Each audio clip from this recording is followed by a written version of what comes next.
Hey everyone, 𝐸𝐭 here. I've had a couple questions from you all about what I actually use from day to day for tools.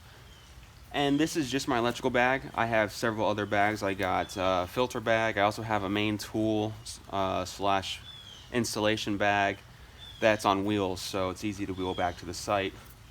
So I needed an additional bag to carry my electrical tools. I used to have this I used to use this Husky bag here, which was nice. Easy use of the tools, ease of access, I should say.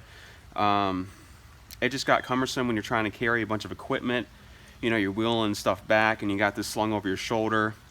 I'm big on trying to carry everything back once, so I'm not making multiple trips. So didn't have quite enough for the smaller stuff I needed, which we'll get into here shortly, to eliminate having to go back to the truck. So had this bag for about 3 or 4 weeks now. I absolutely love it. It definitely is an upgrade to that bag I just showed you. So let's go ahead and crack it open. We'll start from the outside in. First, we'll start with this pocket here. It's nice and solid. You know, usually people put some safety glasses there, or a cell phone, or anything that you want to protect from impact.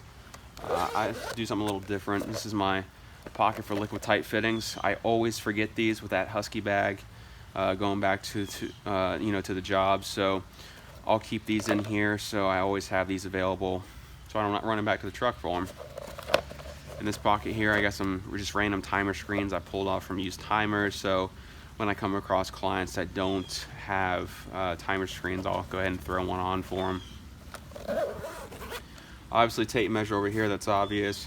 This pocket's here is very nice. It's got like an accordion style opening. You know, it's got these things here to keep it from opening too much and dumping all your stuff out. This is just my multimeter. This is the 𝐾 CL700. It's everything we need for pool contracting. It's up to 600 volts, so this is well within what's necessary. Could have done the CL800, but like I said, just felt it was a little unnecessary. So been very happy with this. It's been absolutely awesome. And very affordable too. It's not $400 or $500. So now, I don't use anything in these pockets here. You know, I'm sure eventually I'll throw some stuff in there, but right now I don't have anything. On my Husky bag, I used to throw my electrical tape and Teflon tape on here, but this is actually too wide for what for the tape I have. So this is just sort of useless at this point. Maybe hook some keys on there or something. So that is the outside of this bag. So one really cool thing about this bag is once you open it up, it actually zips back towards the back of the bag, so this just flops right down on the floor. This is my most common tool area, which people are like, why don't you use tools, that are standing up all the time? I don't really want to mess with these elastic straps all the time to get my screwdrivers out, so this is just fine here. So let's go ahead and break it down. Whole set of 𝐾 screwdrivers here. Got my Milwaukee shears. Got some 𝐾 needle nose. Knife here. Got my voltage checker. In here as well. So that way you're not touching live wires. A smaller set of 𝐾 screwdrivers. You got a razor blade, magnetic, it extends and all that, so in case you drop a screw into a timer box, you can go fetch it out without taking it apart. You got a Sharpie if you need it. This is my random, I wouldn't say random, but it's all my miscellaneous small parts. We'll go through that here in a minute. Let's see, we'll start over here. I got my zip ties. Also my wire brush in case there's some corroded terminals or whatnot. This is where I keep all my tape for now. Teflon tape, electrical tape. I'm a big advocate of using different colored electrical tape, so if you're replacing a timer box and you don't want to forget where the wires came from, if you're just replacing it, it's always good to tape them with different colors, so that way you know which wires are which. It's more of a thing when you're a beginner and just getting into it, but I still do that just out of habit. You got wire cutters, some 𝐾 wire cutters, super solid as always with 𝐾. These are the heavy duty wire strippers, which are really nice. I've used these forever now, but I've actually fallen quite a bit in love with these auto strippers that 𝐾𝐨 makes. Perfect wire stripping every single time. I still keep these though because these cut bonding wire better than this. It cuts it, but it's a little tough, so I like to go ahead and keep both so I have the best of both worlds. Some regular pliers, some crimpers too, very important. And then these are an absolute must. Insulated screwdrivers, so anytime you're messing with electricity, definitely have some insulated tools. Don't use these on just regular jobs. Keep it to electrical to prolong the life of these. And some more 𝐾𝐨. This is super important. This 1/4 inch hex driver, this removes basically every motor backing, motor cover in existence, and it also has a bunch of different sizes that you have to use. So this is a super important tool to have. I love it. And then this is just I believe it's an 11-in-1, so it has a million different bits and all that, so also very important to have. So now let's crack open this part here. This is all my small parts, and we'll go through these. So these are barrels to connect 2 wires, so you know, if you accidentally cut one too short and you don't want to replace the entire line going through the conduit, that could be a big job. Just use these to bond 2 wires together, make a good connection. These are fork terminals. These are great for ground and timers, connections to pumps, anything. These accept 10 and 12 gauge wire.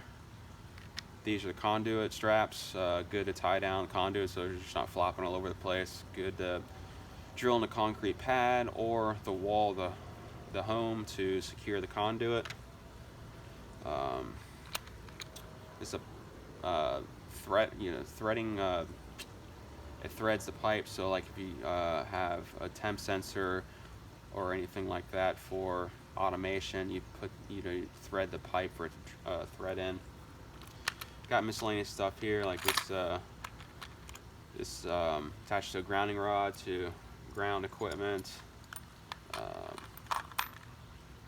Liquid tight lock nuts to make a secure connection to the timer box or equipment or what have you. Wing nuts here, these are good for up to 3 wires. Anything more than 3 wires, you can use the red ones here. Grounding screws, you'd be surprised how many people don't have their timers grounded, so I like to keep those on hand. Some 10-amp fuses for IntelliCore power centers. Oftentimes you don't see the lights on the power center, on the cell. It's going to be a blown fuse. You got some timer terminal screws, safety screen screws, stuff like that in that compartment. This is a 3/16 concrete bit. I've used the 𝐾𝐿 ones that come in the big pail forever, but these are a little more secure and you get a better hole. Sometimes it's really hard to get that drill bit that 𝐾𝐿 provides in the drill centered on the bore, and it makes a real oscillated drilling motion. So this is a depth marker, so I drill down to here and that gives me plenty of depth for the screw. You got some liquid tight fitting lock nut wrenches for both 3/4 and 1/2 inch. Then you got some 𝐾𝐿s here. These are 1 3/4, and then you need a 5/16 hex driver to connect to that 𝐾𝐿. It's a Milwaukee one. It's magnetic, so it's real awesome. It holds a bolt 𝐾𝐿 right there in place.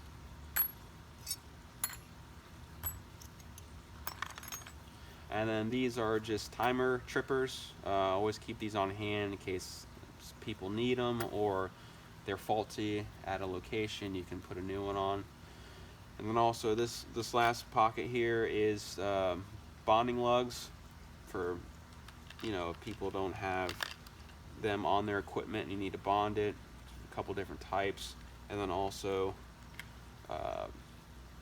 copper split bolts to attach a new bonding wire to an existing one if you need to run it out to a new piece of equipment. So that's my electrical tool bag in a nutshell. You know, that doesn't include the conduit, of course, 1/2 inch for pool stuff, for most of pool stuff anyways. Doesn't include the electrical wire, E1 wire that's up to 600 volts. And that also doesn't,